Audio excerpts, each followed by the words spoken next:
I was delighted to be joined on the line today by Britain's favourite TV presenter, Phillip Schofield. We talk about his whole life in the media and about some interesting stories that are making the news today. I really do hope you enjoy.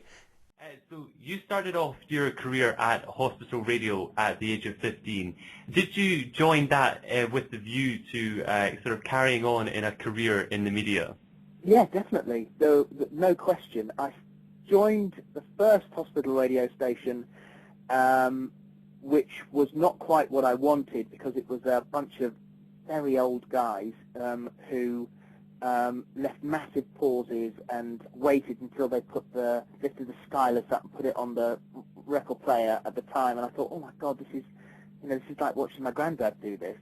And so I looked at that and thought, no, it's not for me. And then I found another one in Plymouth, which was incredibly professionally run, a proper radio station. And as soon as I got in there, I thought, this is absolutely it. Because I'd always had a passion for radio. I'd gone down, I lived in Newquay in Cornwall, and the Radio 1 Road show used to pass through Newquay every summer, and I was always first on the beach, first to watch it get set up. And then I watched the show go out, and I loved the fact that that part of the beach was famous for a couple of hours, and then the circus moved on. So I was fascinated by radio, by how radio worked, and always wanted to have my own show. And was it a case of you were interested in sort of interviewing people, or were you more sort of interested in the music side? I think probably the music was more important to me at the time, because obviously getting well known on the radio, having a show that lots of people listen to, means that you can have that, and there really is a feeling of satisfaction when if you break a new band and you say, so listen to this, you may not have heard it before, but I think it's brilliant. But I also loved radio for painting pictures. The television is much easier in that way because it's there, it's in front of you. Radio, you had to create your own atmosphere and create your own pictures, and I loved doing that. So there were different aspects of my enjoyment in radio, but I think it was at that time it was radio was very big. Radio 1 was very big, and everyone who wanted to be on the radio, who was my age, wanted to be on Radio 1. That was the ultimate dream. And what would you say to those who are sort of starting out? They may be 15 and at hospital radio, for example. That's the position I'm in at the moment. What would you say to those sort of who want to sort of be as successful as you are today? Well, you've got to pursue it. There's no question that it's a difficult arena to get into because there are lots of people that want to do it. So experience is the most important thing. Feeling comfortable on air is the most important thing. Doing what you're doing now is incredibly important. Listening to what you do, listening to it back, and there's nothing. It's not as if people say, "Oh, I can't believe you listen to your own stuff back." Even now, occasionally I'll watch something back and think, "Did I get that right? Did I do it right? Can I tweak it?" Even now, and I've been doing this for 30 odd years, I still check occasionally if I'm doing something right or if I like the way I've done something. So listening to yourself back on the radio is important. There's nothing big-headed about that. You're just checking what you do. You have to treat it like an art form. There is an element of it which is an art form. You've got to make sure that you're in it for the right reasons. There's no reason you shouldn't. I would never entertain anyone who was entering into broadcasting for fame or fortune. It takes an incredibly long time before it even starts to pay a decent wage. And if you're in for fame, then it's not. You're not doing it. In my book, you're not doing it for the right reasons. I love broadcasting. I love the art of. Actually, obviously, I do more TV these days. I love the smell of a live studio. I love the feel of a studio, and I've never lost that. I've always been very excited by it. And those are the reasons that you get into broadcasting, because you love communication and the skill of communication. And if you've got all of those things, you're already head and shoulders above people who want to do it for the reasons that I just mentioned. Yeah, and that's interesting. You mentioned, obviously, you're on TV now. Do you feel that there's an added pressure because you're on camera and people can see you, to look good and to sort of keep up with the times? thankfully, television it's unfair. It's an unfair medium because there is a great deal more pressure on female broadcasters than there is on male broadcasters. It's an unfair balance. It's always been that way. Guys get a much lighter look under the microscope than women do. I've always said and been quite open in the fact that I think there is nothing crueler to women broadcasters than women's magazines. And whereas you would expect that will be one area where women broadcasters, women on air, women performers would get huge support, invariably you find that that's the nastiest, spikiest area. And I've found that with the women that I've worked with, and I've seen the reaction that they get, the response that they get from some of those magazines. So women do get a harder time and are under much greater scrutiny in the media than men are. And so for me, am I bothered by being seen? I have a great team around me. I have a lady called Lynn who does my makeup, a guy called David who does my clothes. Thankfully, if you get onto primetime ITV, then you do have a really lovely team around you who look after you, make sure you look okay. Let's not forget we've got a great lighting department. Sound, make sure that everyone can hear you. You're part of a team, and yes, I do think about what I look like. I'm actually very careful. I'm careful about what I eat. I try to exercise. I try to look as good as I possibly can for my age. But thankfully, a guy can wear the same suit and nobody will notice. A woman wears the same dress the next day and it will make the front page, and that's unfair. That's absolutely true. And obviously, because of this morning, the type of program that it is, you interview people with interesting stories, and obviously that leaves a lot of people, they obviously feel quite involved with the program.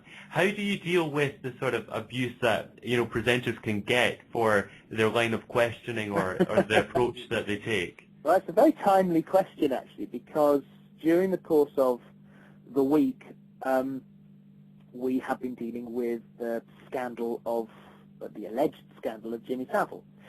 I knew Jimmy Savile when I was your age, and I was working at the BBC. Well, I was 17 when I worked at the BBC, and like everyone else, I held him in the greatest esteem, without any knowledge of what he may or may not have been getting up to when he was off air. This week we've obviously been covering that, and legally these days on television is or broadcasting is more legal than it's ever been. You've got to be pretty damn careful about what you do, and doing a show like this morning comes almost with a legal kit. You have to be very impartial. You have to be very careful what you say, and treading that line sometimes, because sometimes we'll do the show and there'll be a lawyer in the gallery making sure that we're being balanced. I pride myself on the fact that I'm touching wood right now, that I've never got the show or myself into trouble legally by saying something that I shouldn't have said, because I'm very careful. Now, being careful can occasionally upset people. They want you to have an opinion, and in some areas I will be very strident. But bearing in mind that this is a man who is dead, whose alleged crimes were never reported whilst he was alive, or if they were never followed up. You've got to be very careful about the allegations that you make. Now, the reason I bring this point up in question is that on Twitter, over the past couple of days, people have been really quite angry because they want me to condemn him on air. But of course, you can't do that because that's legally improper. And so treading that fine line with that story and many of the others that we do, sometimes people forget that you do have a very important job to do and you do have legal responsibilities. And yes, people are very, very quick to judge on Twitter. That's the beauty of it. That's why it's there. Well, it's interesting you say, obviously that's the beauty of it, because being, you obviously have, I think it's 1.8 million followers, having such a large amount, that opens yourself up to the potential for, sort of nasty comments. Do you ever find that it can actually be quite hurtful? Obviously, being in your position, you have to sort of shake it off, but do you ever just find, actually, I shouldn't have to put up with that? Well, there is always a block button, and I'm very quick to use it, and I will always do that. I consider Twitter actually is my freest form of communication, and therefore I don't have to explain myself if I don't like someone. If I don't like someone, I will block them, and then that's it. They've gone from my life, and it takes me 2 seconds to do it, and then I don't think about them again. And they can be huffing and puffing and ranting and raving elsewhere, but I will never know. I don't know that. And there are a few people who've come back and said, "My mate, you blocked my mate. Please unblock him because he wants to continue the conversation." It's like, no, I don't like him. I have no reason for me to talk to him. I don't like him. Yeah. And so I will always block. Having said that, it is a place where people should be able to give their opinions, and I should be man enough to be able to take what they say. There will be times when I think that's just ridiculous. I'm not going to get into a conversation about it, but I don't agree with what you say. And there are times when 140 characters on Twitter is just too small for you to get into a discussion. I refused to discuss Hillsborough, for instance, over the last 2 weeks on Twitter, because no matter what you say, you will upset people. And the last thing I wanted to do was to make anything worse on there than the families, the poor families of those 96 victims and what they have been through over the past decades. What they have gone through, the last thing they want is some fool on Twitter making it worse than 140 characters. So if what he has said is misconstrued, so I refuse to get into that discussion.